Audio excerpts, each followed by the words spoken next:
भारत में पीएनबी को करीब 14,000 करोड़ का चूना लगाकर लंदन भाग गए नीरव मोदी को तगड़ा झटका लगा है।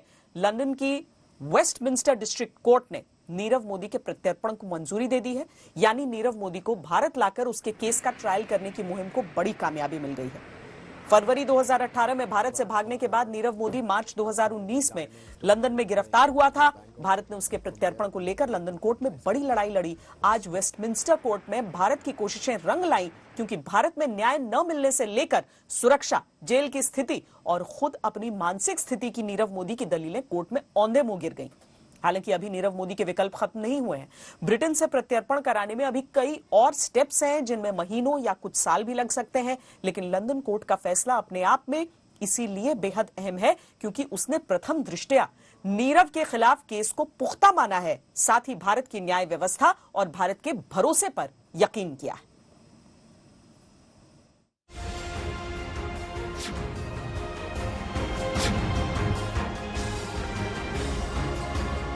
सत्यमेव जयते।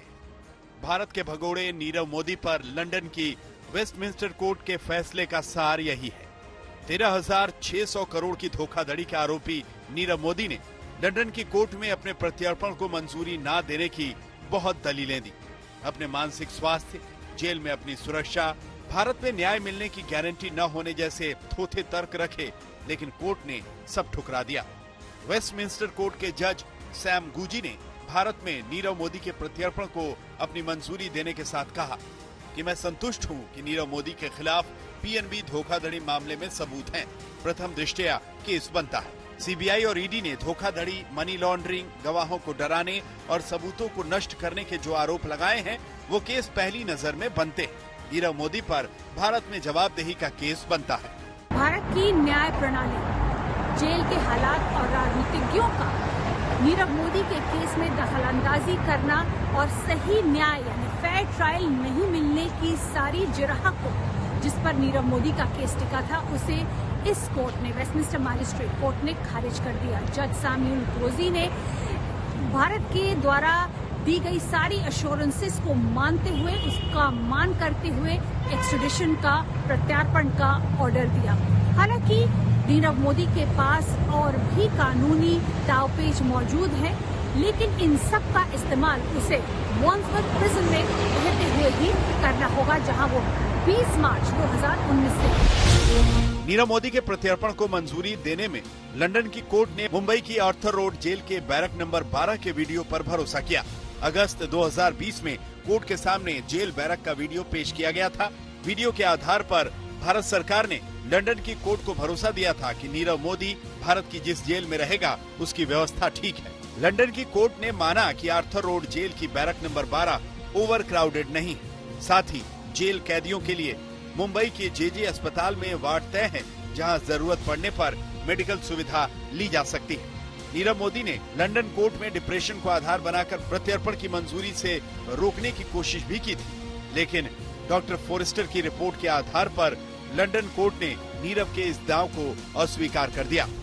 The Westminster Magistrates Court in London has pronounced that Nirav Modi be extradited to stand trial in India. They have dismissed his mental health concerns, and the judge has observed that Nirav Modi conspired to destroy evidence and intimidate witnesses. Now, since the Magistrate Court has recommended Nirav Modi's extradition to the UK Home Secretary, the Government of India would liaise with the UK authorities for his early extradition to India. Nirav Modi के प्रत्यर्पण को London की court ने मंजूरी दी, लेकिन उसका प्रत्यर्पण कराने की कोशिशों की ये पहली सीढ़ी है। नीरव मोदी के प्रत्यर्पण पर लंदन कोर्ट का आदेश अब ब्रिटेन की गृह मंत्री प्रीति पटेल के पास अप्रूवल के लिए जाएगा। प्रीति पटेल के पास नीरव मोदी के प्रत्यर्पण पर फैसले के लिए 28 दिनों का वक्त होगा। ब्रिटेन की गृह मंत्री अगर नीरव मोदी के प्रत्यर्पण की इजाजत दे देती हैं, तो नीरव ब्रिटेन के हाई कोर्ट में अपील कर सकता है। अगर हाई कोर्ट में नीरव मोदी के प्रत्यर्पण से रोकने की अर्जी ठुकराई जाती है, तो भी वो ब्रिटेन में शरण मांग सकता है। ब्रिटेन की अदालत का यह फैसला भारतीय जांच एजेंसियों और भारत सरकार के लिए एक बड़ी जीत माना जा रहा है, लेकिन नीरव मोदी भी तमाम वो कोशिशें करेगा जिससे कि उसे भारत वापस न आना पड़े। अमूमन वेस्टमिंस्टर कोर्ट के इस फैसले के खिलाफ वो ब्रिटेन की हाई कोर्ट में याचिका दायर कर इसे चुनौती दे सकता है और अगर उसे वहां से शिकस्त मिलता है तो ब्रिटेन की सुप्रीम कोर्ट का दरवाजा खटखटाने की कोशिश भी कर सकता है।